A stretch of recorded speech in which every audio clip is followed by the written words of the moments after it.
الحمد للہ رب العالمین والصلاة والسلام علی سید الانبیاء والمرسلین اما بعد۔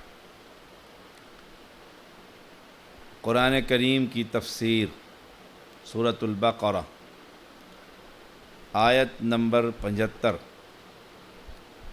Lecture number 28۔ اعوذ باللہ من الشیطان الرجیم۔ افتطمعون ان یؤمنوا لکم وقد کان فریق منہم یسمعون کلام اللہ ثم یحرفونہ من بعد ما عقلوہ وہم یعلمون۔ تو کیا تم طمع رکھتے ہو کہ وہ تمہارے لیے ایمان لے آئیں گے، حالانکہ یقیناً ان میں سے کچھ لوگ ہمیشہ ایسے چلے آئے جو اللہ کا کلام سنتے ہیں پھر اسے بدل ڈالتے ہیں اس کے بعد کہ اسے سمجھ چکے ہوتے ہیں اور وہ جانتے ہیں۔ یہ خطاب افتطمعون ان یؤمنوا لکم، مسلمانوں سے، کہ یہود سے ایمان کی توقع بے سود، بیکار ہے۔ ان کے پہلے بزرگ یہ ہیں کہ وہ دیدہ دانستہ اللہ کے کلام یعنی تورات میں تحریف کر ڈالتے تھے، اللہ کے کلام کو بدل دیتے تھے۔ یہ اتنی بڑی دلیری اور اتنا بڑا جرم ہے کہ کلام اللہ تعالیٰ کا اپنے ہاتھوں سے لکھتے اور کہہ دیتے یہ اللہ کا کلام ہے، اللہ کی طرف سے۔ لفظی تحریف بھی کرتے اور معنوی تحریف بھی کرتے، زیادہ تر غلط تعویلوں کے معانی تبدیل کرنے کی کوشش کیا کرتے تھے۔ موجودہ یہود نے ان آیات کو تورات میں بدل ڈالا جن آیات میں رسول اللہ صلی اللہ علیہ وسلم کے اوصاف،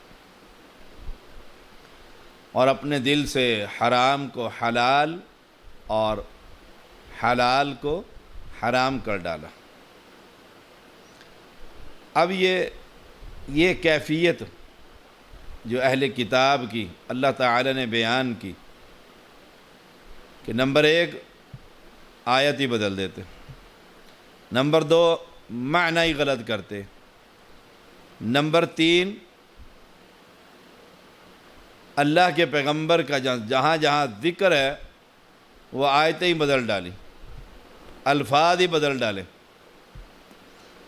اب یہی بیماریاں تینوں کی تینوں امت محمدیہ کی اکثریت میں موجود ہیں۔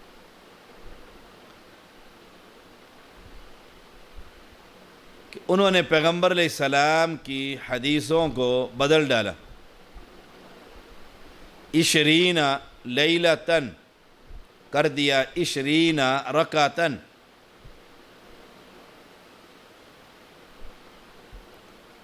پیغمبر کی حدیث کو بدل ڈالتے، معنی تبدیل کر دیتے۔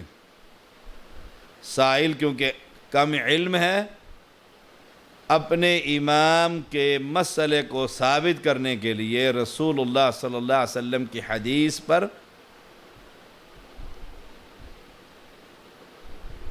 اس آدمی کو الجھا دیتے۔ اسی لیے مولانا انور شاہ کاشمیری اور دیگر ان کے جو بزرگ ہیں، وحدت امت کے جو مصنف ہیں جن کے ہزاروں شاگرد ہیں، وہ آخری عمر میں صفحہ نمبر 15 پر لکھتے ہیں کہ وہ سر پکڑ کر بیٹھے ہوئے تھے۔ پوچھا آج آپ پریشان ہیں، کیا وجہ؟ کہا زندگی گزر گئی، دین کا کام ہی نہیں کیا۔ زندگی گزر گئی، دین کا کام ہی نہیں کیا۔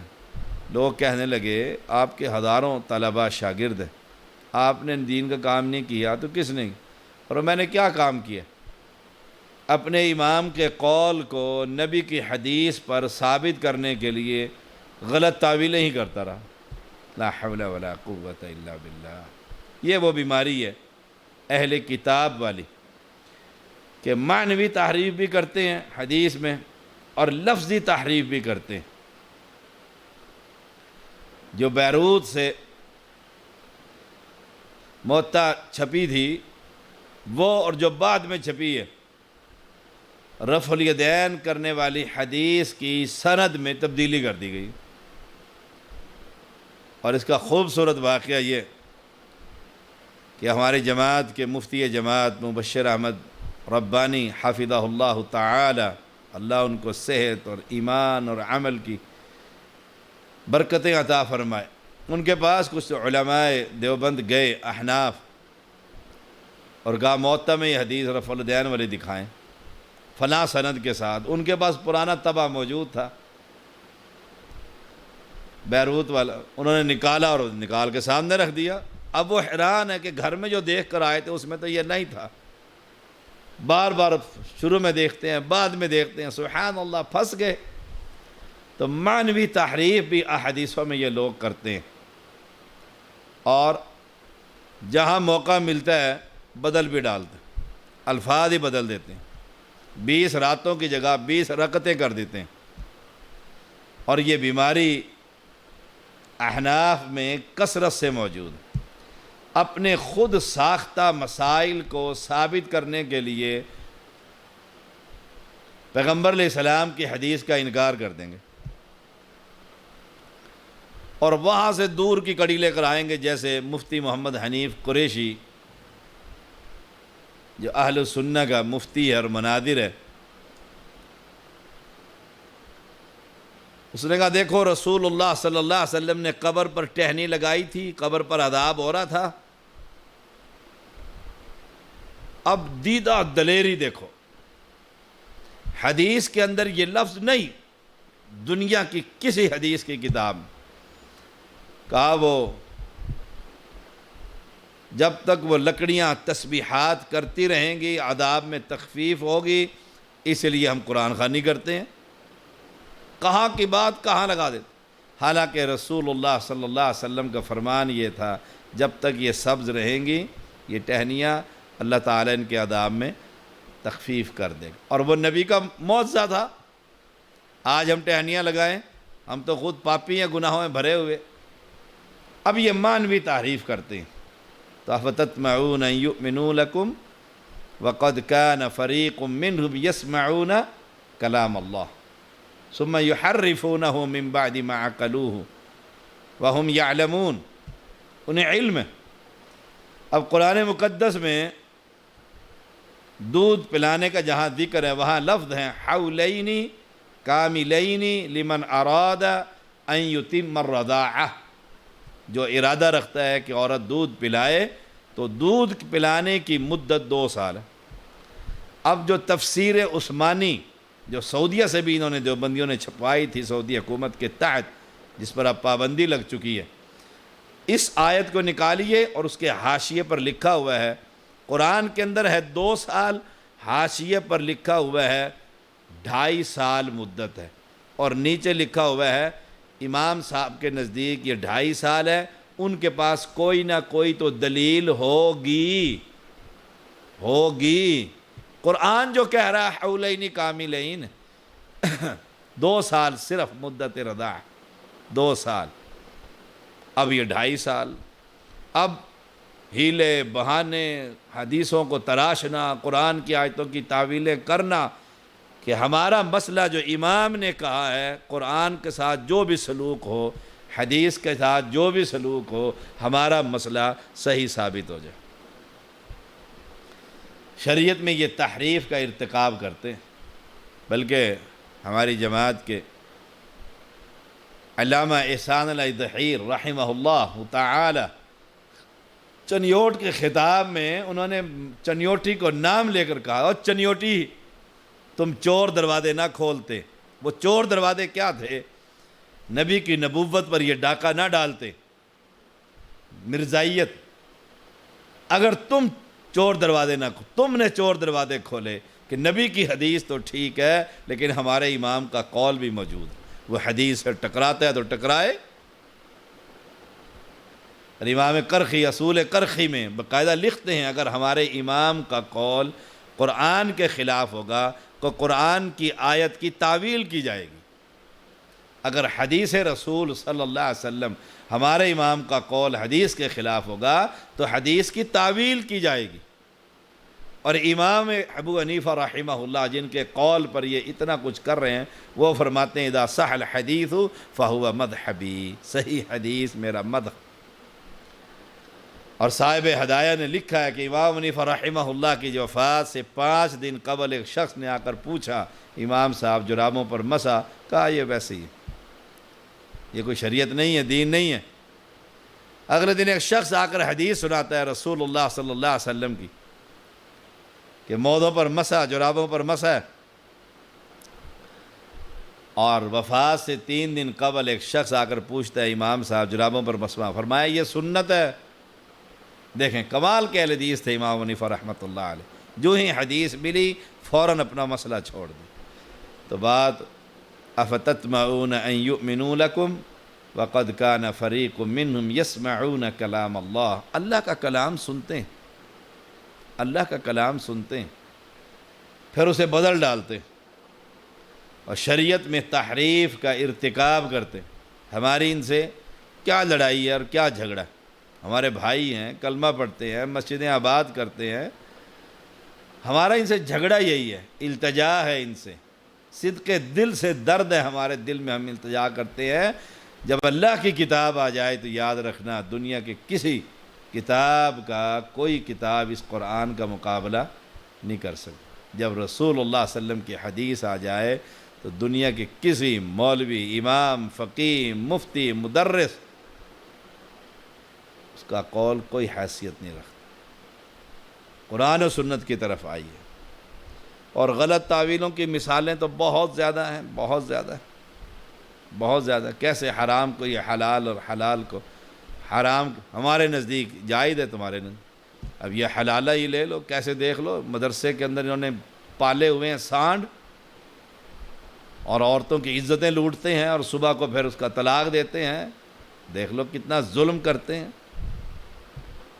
وَإِذَا لَقُوا الَّذِينَ آمَنُوا قَالُوا آمَنَّا وَإِذَا خَلَا بَعْضُهُمْ إِلَى بَعْضٍ قَالُوا وَتُحَدِّثُونَهُمْ بِمَا فَتَحَ اللَّهُ عَلَيْكُمْ لِيُحَاجُّوكُمْ بِهِ عِنْدَ رَبِّكُمْ أَفَلَا تَعْقِلُونَ.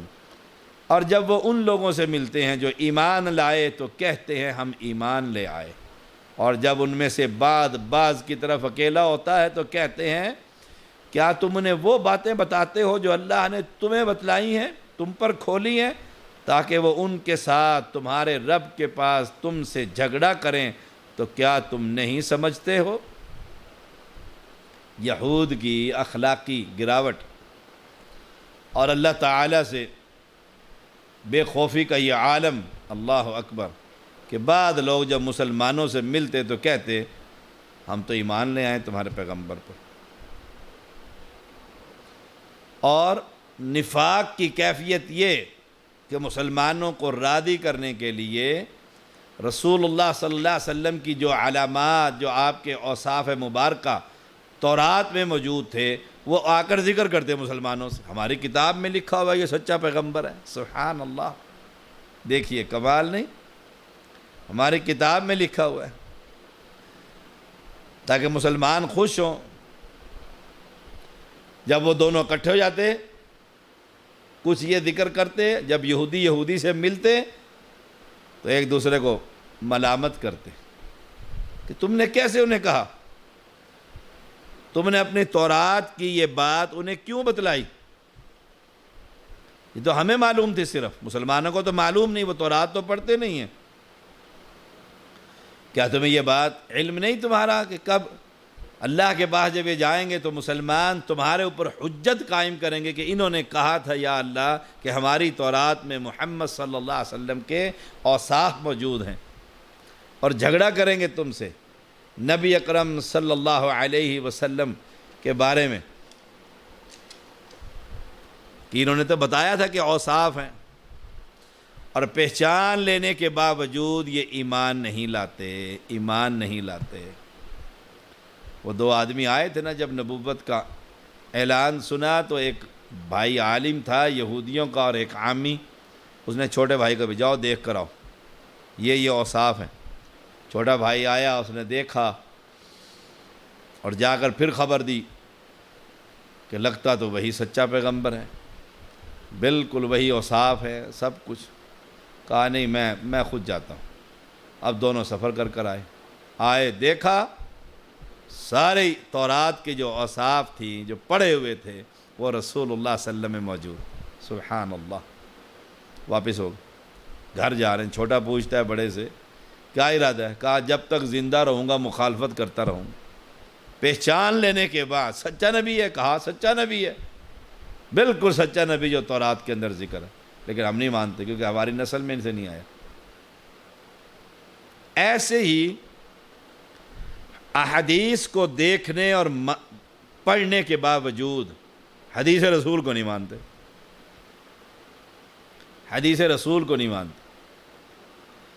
ہماری مسجد میں ایک بٹ صاحب تھے کاشمیری، میں نے کہا قدم سے قدم ملائیں، کندھے سے کندھا ملائیں، کہتے ہیں حدیث دکھائیں۔ میں نے کہا چلو نماز کے بعد دکھاتے ہیں۔ ظہر کا وقت تھا، نماز پڑھی، میں نے صحیح بخاری لا کر انہیں دکھایا۔ وہ شخص عربی بھی جانتا تھا، بہت عرصے سعودیہ رہ کر آیا تھا، اس نے عربی میں بھی پڑھا اور اردو میں بھی پڑھا۔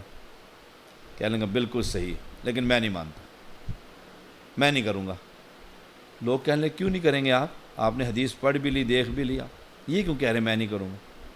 کہنے لگے 60 سال عمر ہے میری، میں نے آج تک قدم نہیں ملایا تو نہیں ملاؤں گا۔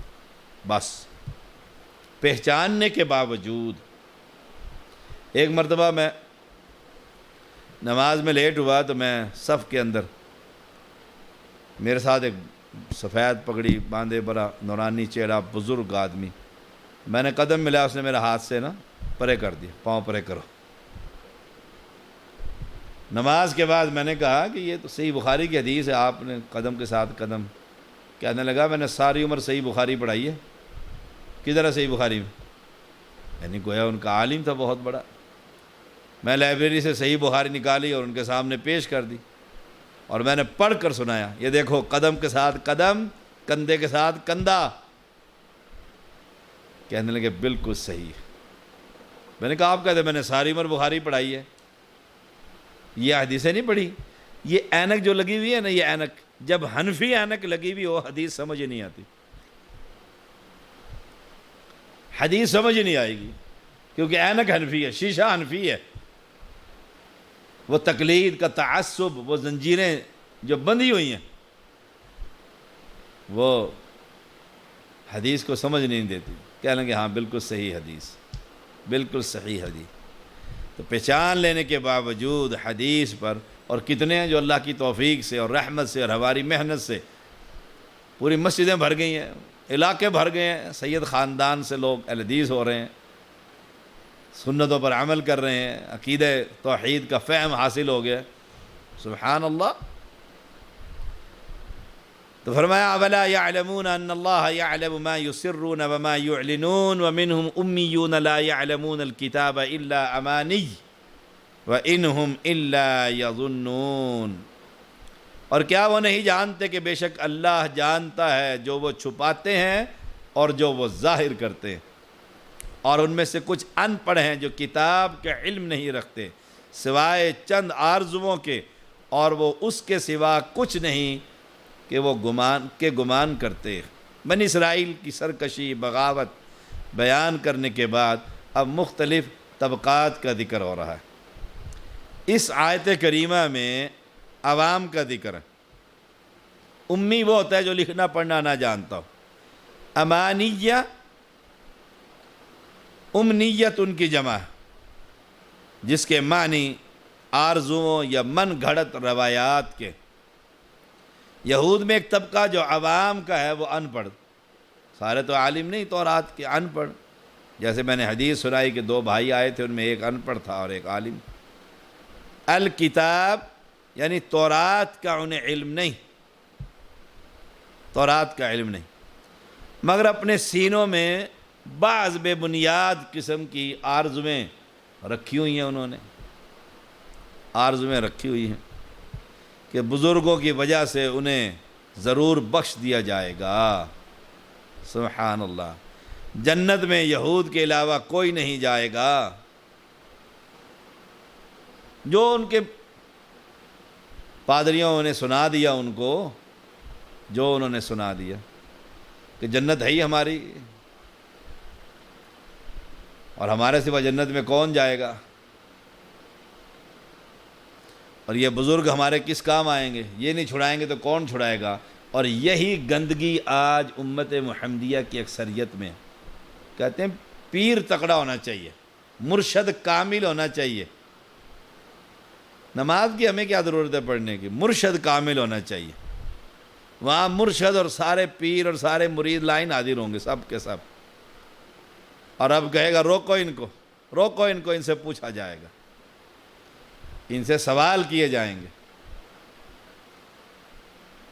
وہاں کوئی کسی کے کام نہیں آئے گا، وَلَا تَزِرُ وَازِرَةٌ وِزْرَ أُخْرَىٰ، کوئی کسی کا بوجھ نہیں اٹھائے گا۔ يَوْمَ لَا يَنْفَعُ مَالٌ وَلَا بَنُونَ، نہ اولاد نہ مال کوئی کام نہیں آئے گی، نہ شریک نہ بابے نہ پیر نہ فقیر نہ درویش، کوئی کسی کے کام نہیں آئے۔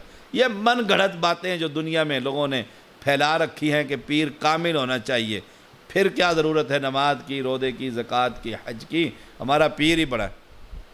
یہ کل ہی انڈیا کے ایک عالم خرافات بک رہا تھا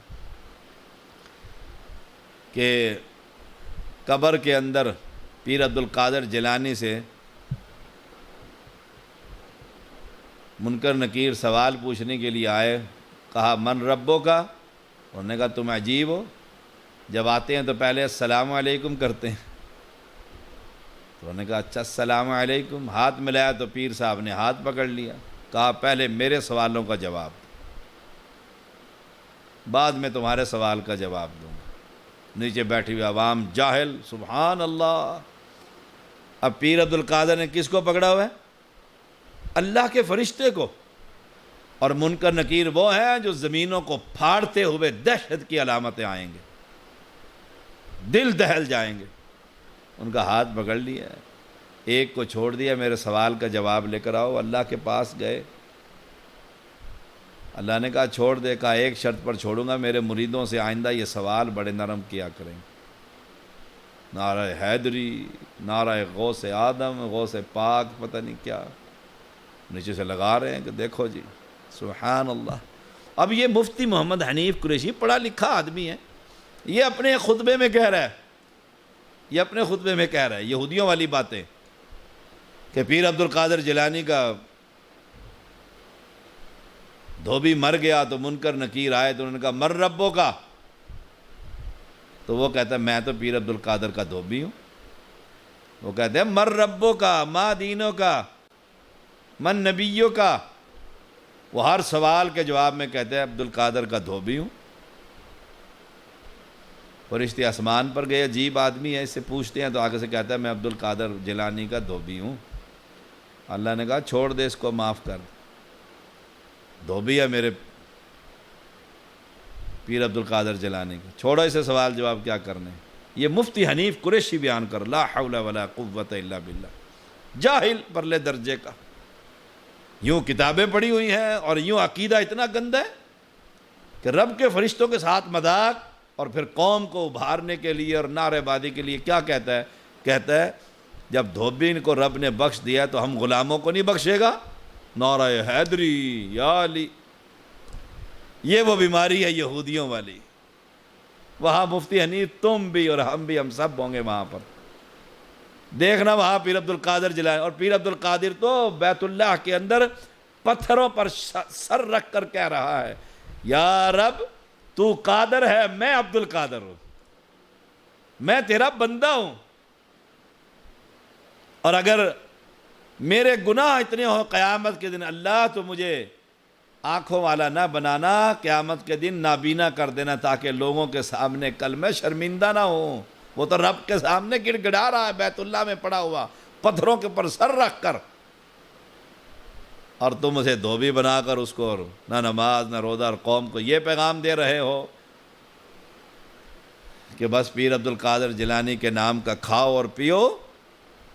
امنیتن کا ایک معنی تلاوت بھی آتا ہے، الا اذا تمنا القى الشیطان فی امنیتہ، سورۃ حج 52 نمبر آیت۔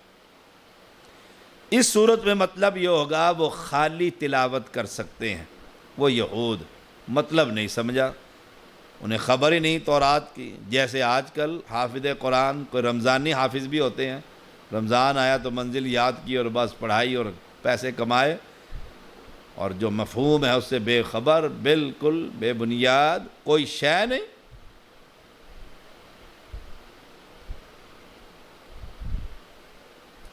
فویل للذین یکتبون الکتاب بأیدیہم ثم یقولون ھذا من عند اللہ لیشتروا بہ ثمنا قلیلا فویل لہم مما کتبت ایدیہم وویل لہم مما یکسبون۔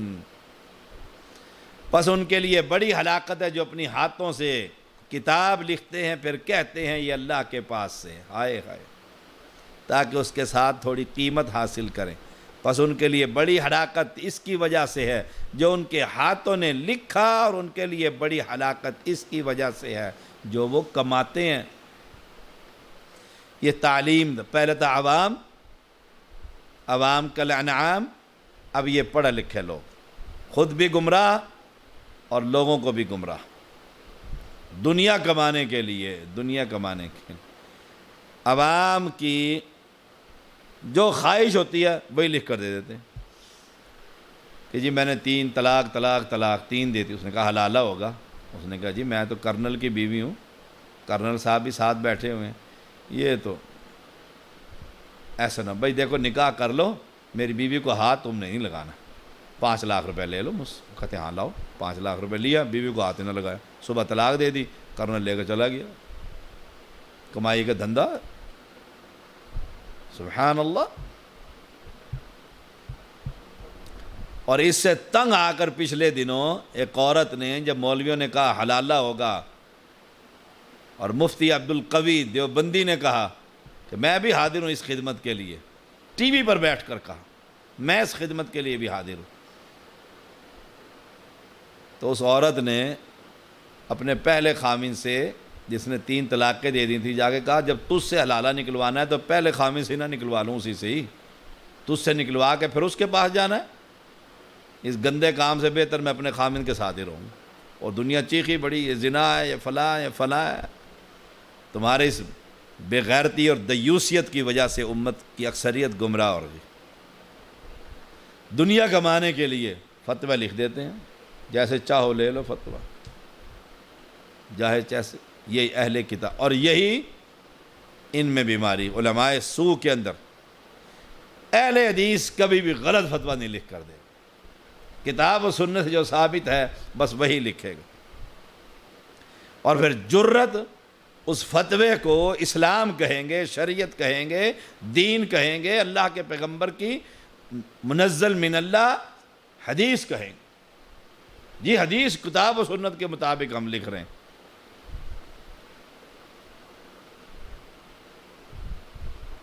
اور جب سوال کریں کہ کتاب و سنت کے مطابق فتویٰ چاہیے تو کہیں گے ہمارے بزرگوں کے بزرگ یوں فرماتے ہیں، اور ثابت یہ کرنے کی کوشش کریں گے کہ یہ بزرگوں کا قول عین شریعت ہے، عین شریعت ہے۔ ہمارے پاس وہ لال مسجد کے خطیب کا فتویٰ موجود ہے، جو اس نے لکھا تھا کہ سورہ فاتحہ کو پیشاب سے لکھنا، اگر ڈاکٹر کہہ دے اس بیماری ہے تو ایسی بیماری ہے جس کا علاج اس سے ممکن ہے تو لکھنا جائز ہے، قرآن کو پیشاب سے لکھنا۔ اللہ اکبر، در مختار کا حوالہ موجود ہے۔ یہ وہ لوگ ہیں ظالم جو دین کا مذاق اڑاتے ہیں۔ اکثریت،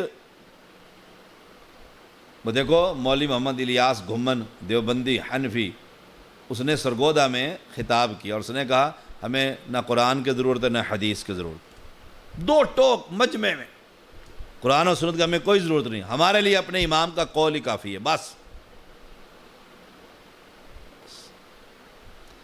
یہ وہ ہے اہل کتاب کے نقش قدم پر چلنے والے لوگ، جنہوں نے امتیوں کے اقوال کو شریعت قرار دے دیا، اور قرآن و سنت پر چلنے والوں کو لا مذہب، بد مذہب اور بے مرشدے اور اور غیر مقلد اور پتہ نہیں کیا کیا تانوں سے بھر دیا، جن کے پاس اللہ کا قرآن اور پیغمبر کی حدیث، اور جو انکاری ہیں قرآن کے بھی اور حدیث کے بھی انکاری ہیں، وہ مذہب کے ٹھیکیدار بنے ہوئے ہیں۔ تو ویل ہلاکت، تباہی، فویل لہم فویل للذین یکتبون الکتاب بایدیہم، فویل لہم، یہاں بھی ویل وہاں بھی ویل، ویل کے معنی تباہی، ہلاکت۔ ویل جہنم کی ایک وادی کا نام ہے، کافر 70 سال تک اس میں گرتا چلا جائے گا اور گہرائی آخر تک نہیں پہنچ پائے گا۔ یہ امام ترمذی حدیث لے کر آئے ہیں اور امام البانی اس حدیث کو ضعیف قرار دیتے ہیں کہ یہ صحیح نہیں، یہ روایت ہی صحیح نہیں۔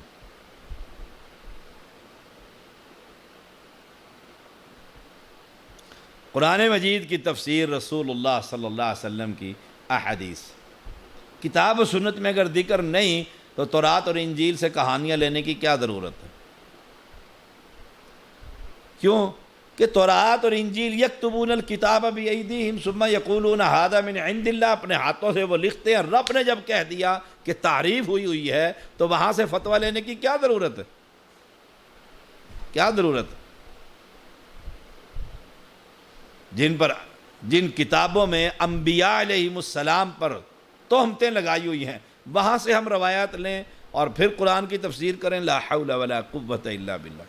ابن عباس رضی اللہ تعالی عنہما کا قول ہے، تم اہل کتاب سے کسی کے بارے میں کیوں پوچھتے ہو جبکہ تمہارے پاس جو اللہ کی کتاب، تمہاری کتاب احسن الکلام کلام اللہ جو محمد صلی اللہ علیہ وسلم پر نازل کی گئی ہے وہ موجود ہے، اور سب سے نئی سب پرانی کتابیں ہیں اور تحریف شدہ ہیں، رب نے کہہ دیا بدلی ہوئی کتابیں، اور تم سے خالص قرآن کو اور ہر طرح کی ملاوٹ سے پاک بھی پاتے۔ سبحان اللہ۔ اور اہل کتاب کے بارے میں رب نے کہہ بھی دیا ہے کہ انہوں نے اپنے ہاتھوں سے لکھ لیا، اور ان ہاتھوں کے بارے میں کہہ دیا ویل ہے مما کتبت ایدیہم، اور وہ کہتے ہیں ثم یقولون ھذا من عند اللہ لیشتروا به ثمنا قلیلا فویل لہم مما کتبت ایدیہم وویل لہم مما یکسبون، جو وہ مال لیتے ہیں دنیا کا، پیسے لے کر فتویٰ دے دیتے ہیں، جیسے مرضی لے لو، یہاں بھی آج فتوے مفتی قوی سے جیسے چاہے فتوے لے لو، دنیا کا مال۔ ابن عباس کا قول ہے رضی اللہ تعالی عنہما، تمہارے پاس جو علم آیا وہ تمہیں ان سے دریافت کرنے سے روکتا نہیں، قسم ہے اللہ کی، ہم نے ان میں سے کسی شخص کو نہیں دیکھا کہ وہ تم سے اس چیز کے بارے میں پوچھے جو تم پر نازل کی گئی۔ اہل کتاب تو پوچھتے نہیں ہیں، اور تم بھاگ بھاگ کر ان سے جا کر اسرائیلی روایات لے کر جو واقعہ بیان کرتے ہیں، مرچ مسالہ لگا کر خطیب، اور کہتا جی بڑا اثر ہے، قرآن میں اثر نہیں ہے، بابا بلے شاہ کے اشعار میں اثر ہے اور قرآن مقدس میں اثر نہیں، فلاں بابے کے اشعار میں اثر ہے اور رسول اللہ صلی اللہ علیہ وسلم کی حدیث میں اثر نہیں۔ تف ہے تمہارے خطیبوں پر بھی جو ممبروں پر بیٹھ کر قرآن مقدس کی پوری تقریر میں قرآن کی ایک آیت نہیں پڑھتے، حدیث رسول نہیں پڑھ رہے، 20 منٹ اشعار پڑھی جا رہے ہیں، قرآن سے افضل ہے؟ لا حول ولا قوت الا باللہ۔ اس آیت کو سامنے رکھ کر کچھ لوگوں کو غلطی لگی، لیشتروا بہ ثمنا قلیلا سے قرآن کی خرید و فروخت جائز نہیں، خرید و فروخت کاغذ لگ رہا ہے، پرنٹنگ ہو رہی ہے، سب کچھ ہو رہا ہے، یہ جائز نہیں، ایسی بات نہیں ہے، ایسی بات نہیں، یہ بالکل جائز، بالکل جائز۔ اس سے مراد وہ لوگ ہیں جو دنیاوی مفاد کے لیے اپنے پاس سے غلط باتیں لکھ کر اللہ کا کلام باور کرایا کرتے تھے۔ سورۃ البقرہ آیت نمبر 41۔